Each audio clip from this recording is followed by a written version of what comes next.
Assalamualaikum warahmatullahi wabarakatuh. Saya Nurma SPD. Saya adalah guru mata pelajaran bahasa Jerman pada Sekolah Menengah Atas Negeri 1 Megamendung, Kabupaten Bogor.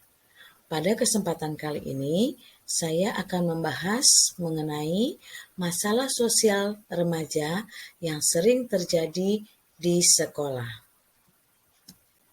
Sebelum saya membahas mengenai masalah apa saja yang terjadi pada remaja di lingkungan sekolah, saya akan menjelaskan terlebih dahulu siapa itu mereka yang tergolong ke dalam kategori remaja.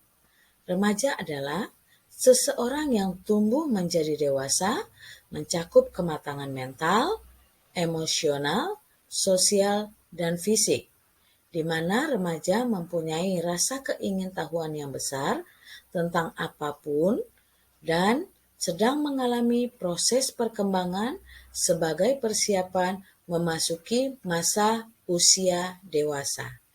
Akan tetapi, pada kenyataannya banyak kita temui anak-anak remaja yang baru mengalami perkembangan fisik saja, sedangkan mental, emosional, dan sosial mereka masih belum berkembang.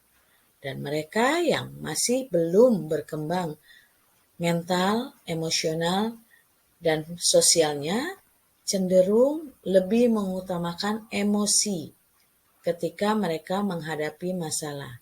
Mereka cenderung temperamen dan mereka cenderung memiliki jiwa yang labil atau belum mempunyai pendirian. Melansir dari Association of Maternal and Child Health Programs, dikatakan bahwa fase remaja memiliki 3 tahapan. Ya, yang pertama yaitu fase awal, fase pertengahan, dan fase akhir. Fase awal di mana mereka yang dikatakan remaja sudah mulai memasuki usia 10 sampai dengan 13 tahun. Dan pada fase pertengahan, mereka atau remaja sudah mulai memasuki rentang usia 14 sampai dengan 17 tahun. Dan fase akhir remaja dikatakan mereka yang berusia 18 hingga 24 tahun. Siswa SMA merupakan anak-anak yang sudah mulai memasuki masa remaja.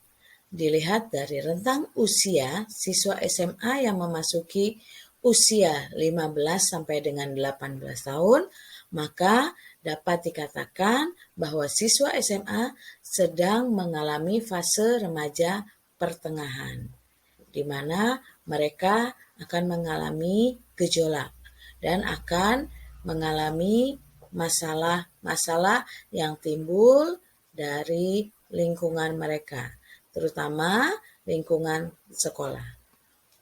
Contoh-contoh masalah sosial remaja yang terjadi di SMA, contoh kecilnya yaitu mencontek.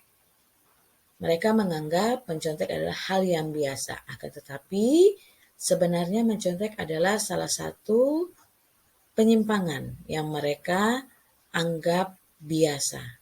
Yang kedua yaitu bullying.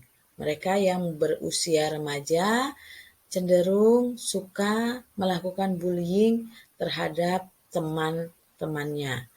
Yang ketiga yaitu pelanggaran disiplin. Pelanggaran disiplin yang sering terjadi di sekolah, contohnya adalah terlambat datang ke sekolah. Yang kedua yaitu terlambat masuk kelas. Yang ketiga, terlambat mengumpulkan tugas. Mereka cenderung sebelum berangkat ke sekolah akan berkumpul menunggu teman-temannya yang lain di suatu tempat, sehingga ketika mereka sampai di sekolah sudah melewati batas waktu masuk sekolah. Yang kedua yaitu terlambat masuk kelas. Biasanya ini terjadi ketika setelah jam istirahat. Mereka masih berada di kantin ketika sudah masuk jam pelajaran berikutnya.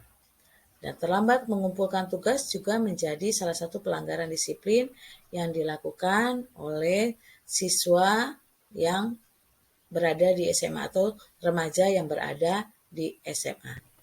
Untuk mengatasi masalah yang timbul ini, kita dapat melakukan beberapa solusi atau beberapa langkah. Yang pertama yaitu melakukan teguran lisan terhadap siswa yang melakukan pelanggaran tersebut. Kita ajak bicara sampai mereka menyadari kesalahan mereka. Jika dengan teguran lisan mereka masih tetap melakukan atau masih melakukan lagi pelanggaran yang sama, maka kita sebagai pengajar atau sebagai guru bisa memberikan laporan kepada wali kelas sehingga akan ditindaklanjuti oleh wali kelas. Bisa juga kita memberikan laporan kepada guru BK sehingga mereka yang melakukan pelanggaran disiplin tersebut mendapatkan pembinaan dari guru BK sampai mereka menyadari kesalahan yang mereka lakukan. Dan langkah terakhir yang bisa kita lakukan untuk mengurangi pelanggaran disiplin tersebut bisa juga kita lakukan dengan pemanggilan orang tua. Kita pertemukan antara wali kelas, guru BK, siswa, dan orang tua. Kita cari akar masalah kenapa mereka melakukan pelanggaran disiplin tersebut. Jika sudah mencapai titik temu, diharapkan mereka bisa menyadari kesalahan mereka dan tidak melakukan pelanggaran disiplin itu kembali. Demikian yang bisa saya sampaikan pada kesempatan kali ini. Semoga dapat bermanfaat.